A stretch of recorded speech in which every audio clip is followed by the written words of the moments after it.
Let's take a minute to hear a word from our sponsor for this week's Ag Report, Elite Tire.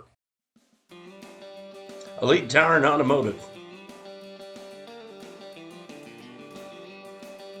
Ever have one of those days and just need a little hand? Well, with our remote services, we'll just hop right on it. Get you back on the road quick and easy. With automotive services to cover all your mechanical needs. Need that state inspection done? Well, we can do that too. So roll on in and see a friendly face. Give us a call and we can be right on the spot to assist you. So trust the friendly folks down at Elite Tire and Automotive, 972-775-1055. Now let's join our host, John Paldenine, in the studio with this week's Ag Report. Folks, welcome to this week's Ag Report. This week, you've probably seen either on radio or news, print ads, different things about the ports being extremely backed up. Maybe you've seen it on social media, the picture with all the dots out there waiting to be unloaded, and the extremely long wait times to get these products unloaded. You've probably heard, little headlines about delays in products, in food items, things like that, that are sitting on these containers. So today we have special guest, Assistant Texas Ag Commissioner Dan Hunter. He's going to talk with us a little bit with some facts and some real-time information about kind of what is going on, what is being looked at as far as the delay and what that kind of means for you, the consumer, whether that be for ag products or whether that be for parts and supplies, and then maybe what options you, the consumer, might have when doing that. So Dan, I appreciate you joining us today, and very, very timely topic, very important. Whether we're talking about ag products, Texas products, we're in a global marketplace. Yes, sir, very much. And John Paul, thank you again for having me. I always look forward to visiting with you. And you're right, this is a very timely subject. And to, use kind of an old cliche, we're kind of in a perfect storm right now. And there's multitudes of factors that aren't necessarily recent. Some are happened over a long period of time of why we find ourselves in these situations. Part of it goes back to the fact that we have so much of our manufacturing capacity is overseas. And so whether you're talking about Nike bringing in tennis shoes or whether you're talking about someone bringing in paper bags or whatever the product may be, textiles, certainly, a large percentage of them are manufactured overseas. And so our capacity of manufacturing here in the state can't ramp up overnight to make up for the difference of what we're seeing in the shipping problems. Right. You throw into that probably, if you wanted to say what the catalyst toward most of this is right now, in addition to kind of years of moving manufacturing and things like that overseas, but the catalyst to where we find ourselves right now is truly a labor issue. People, I cringe when I see the headlines that we have a shortage of containers, shipping containers, or that we have a shortage of trucks. We don't. Matter of fact, we have more shipping containers today than we did this time last year. We have more trucks on the road, or more trucks available than we did this time last year. It's truly the ability to man those shipping containers when they are sitting out at a port ready to come in. You still see all of our folks that are exporting things to the United States, and some of it is, like I said, these are U.S. companies with manufacturing entities in other countries. Their ports are operating at 100% capacity. They're operating 24/7, moving full time. Unfortunately, because of so many different scenarios, some of it's COVID related, some of it's related to areas not being back to full capacity and work. But we're operating, most of our West Coast ports are operating at less than 70% capacity. And in fact, those are our largest ports. Is that correct? That is exactly correct. And, when you think about who our largest trading partners are, and you talk about where we're sending stuff overseas, once we get past Mexico and Canada being our closest neighbors, you know, while Europe's a large export market for us, you think about all the things that we send to China. Japan's the number one buyer of U.S. beef. You know, all the different things that we send over there, certainly in agriculture commodities, is impacted. And let's talk a little about what, under normal circumstances, what that port flow looked like, and, you know, depending on the industry and the backhaul that you talk about, you know, so normally 2 to 3 day, you know, turn on those ships. Yes, sir. And as we've read stories out there, you know, some products are sitting out in the bays, anchored up for, you know, 2 weeks, 3 weeks, 4 weeks, even we've heard longer. So what that creates is, of course, we don't ever want to send back an empty container. If China sends over a container, we want to fill it back up and send it back to them. You bet. You bet. And most of the time that involves agriculture products, not always, but it certainly involves a lot of agriculture commodities. Unfortunately, what we're seeing is because of those ships sitting out in the bay for weeks and weeks and weeks at a time, once they finally get unloaded, the country that exported them or brought them here to the United States want them back as quick as they can. 2 reasons. Number one, they don't want that empty container sitting there for another 4 to 6 weeks waiting to get loaded. And then secondly, like I mentioned earlier, they're operating 24/7. They need their containers back as quick as possible. And so once again, this isn't a shipping container shortage.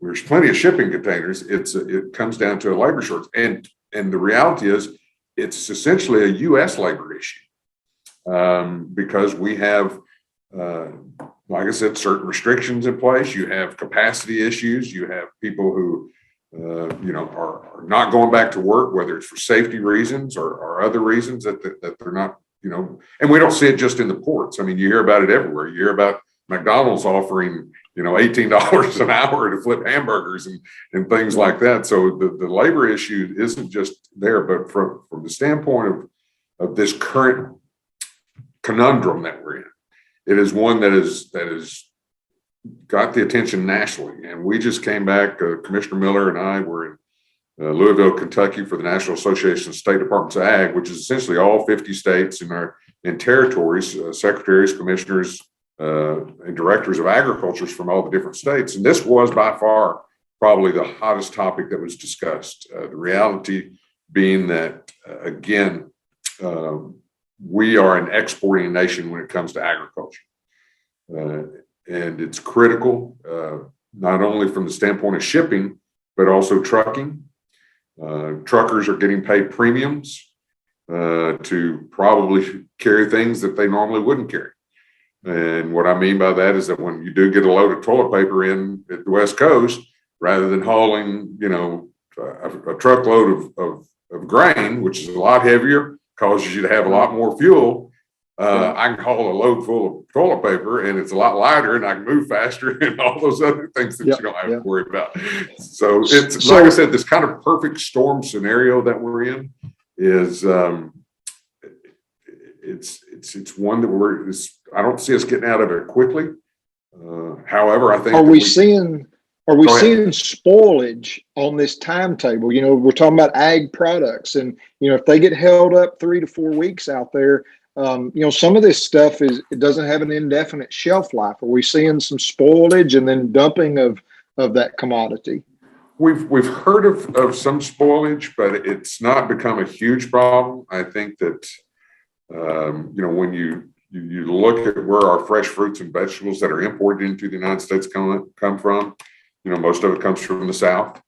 We do get some exotic products, you know, from different parts of the world, but for the most part, most of our, you know, fresh fruits and vegetables come either, you know, from Mexico or Central America. So that's not as big a problem with spoilage. As far as our commodities spoiling, once again, it's not as much that, but we're going to run into a storage capacity issue. That's one of my big, as we talk about where these dominoes fall on this, is that because we can't get product out, we're going to end up with essentially potentially a storage shortage. And, you know, because we've really done away with a lot of our storage because of just in time shipping That was a Exactly. big thing. Nobody had any warehouses. With the digital age, you ordered it, you shipped it, and it was there, and nobody had to store anymore. And now that's just lunacy. Now it's out the window. It is, and and that kind of goes back to this has something that probably didn't just happen overnight. Once again, manufacturing moving over, us moving to a just in time shipping situation. You throw in there a couple of hurricanes that hit one of the big ports in in Louisiana, and when you talk about New Orleans, and you throw in another kink into the system. Fortunately, our Texas ports have been operating at a high capacity, but like I said, every time when you think you're about to get things kind of moving again, you have a hurricane that comes on and locks down New Orleans for 2 weeks, and then so this is, as I mentioned, and no pun intended after talking about hurricanes, but it really is kind of a perfect storm. Let's take a break from the Ag Report and hear a word from our sponsor, Screams Halloween Theme Park.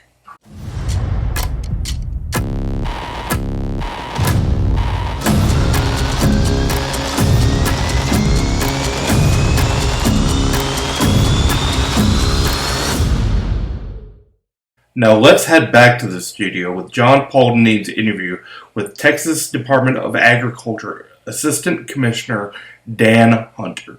Let's share with our folks, our consumers, what can they do for products? If we're talking about goods, I needed a fan belt for my bobtail truck, and when I went to the parts store, I had two options. They said, "Do you want to buy, the overseas version, or do you want to buy the American version?"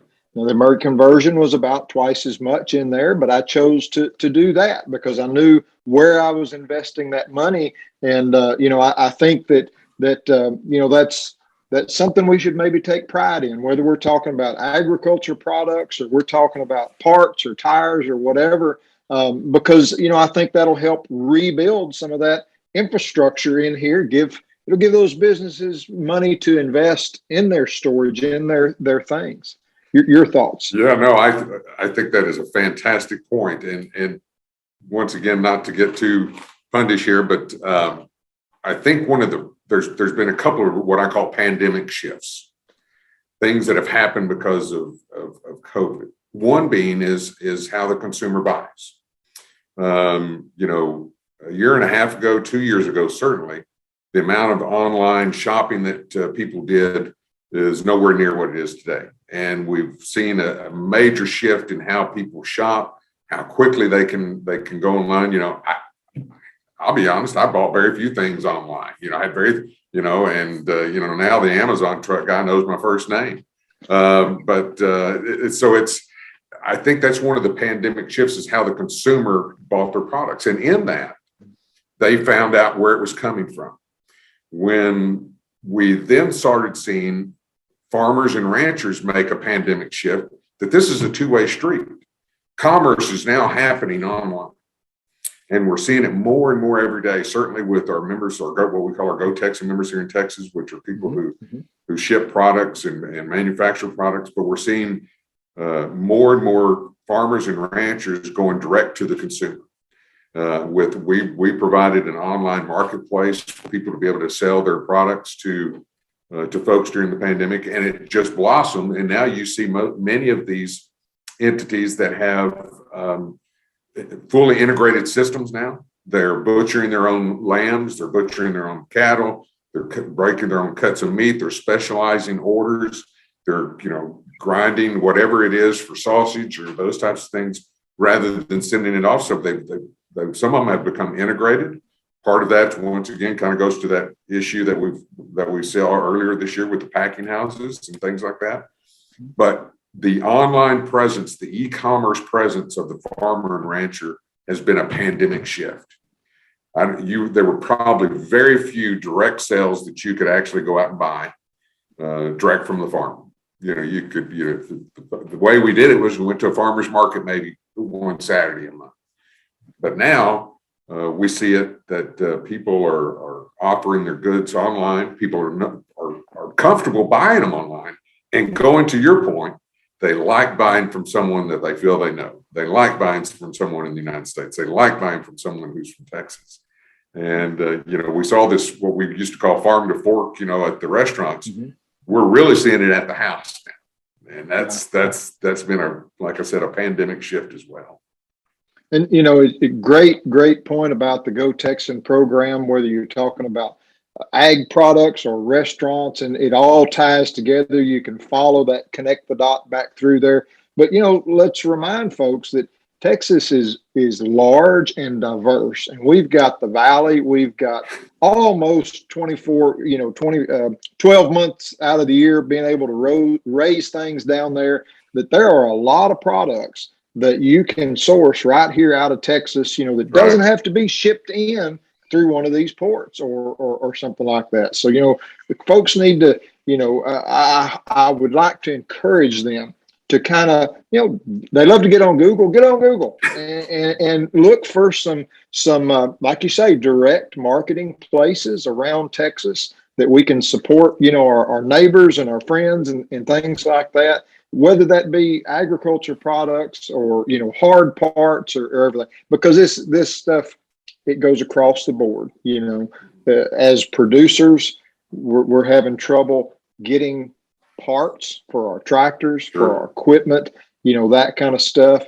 A lot of us, I think our wives, kind of chuckle and they go, when you die, what am I going to do with all these parts that you have on the shelf just in case, I mean, we've been doing that for years. We kind of know what goes out on our plows, what bearings, and we generally try and have an extra one of those. But we're kind of using those up.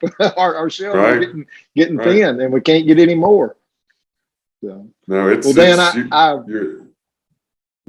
one of those things. I think that you're right. In a state as diverse as we are, we're fortunate that we can source a lot of things. But there are certain things, like you said, we don't source, and we've outsourced the manufacturing side of those products. Fortunately, a lot of those things are also done in Mexico, so that kind of takes away some of the shipping issues. But we're very fortunate state to be as diverse as we are. Right, Dan, I really appreciate you taking time to talk, and I think it's important to say to the folks, don't panic. Just be diligent in looking for your products. Again, try and look, locally if you can. And local is a relative term, I mean, that may be 50 miles away or that may be 500 miles away. But, in the state, in the country, if we can, that'll, lighten that load, I guess, at the port over there if we're buying more stuff that's, American and Texas made rather than coming from overseas. And, there is no easy fix for any of this.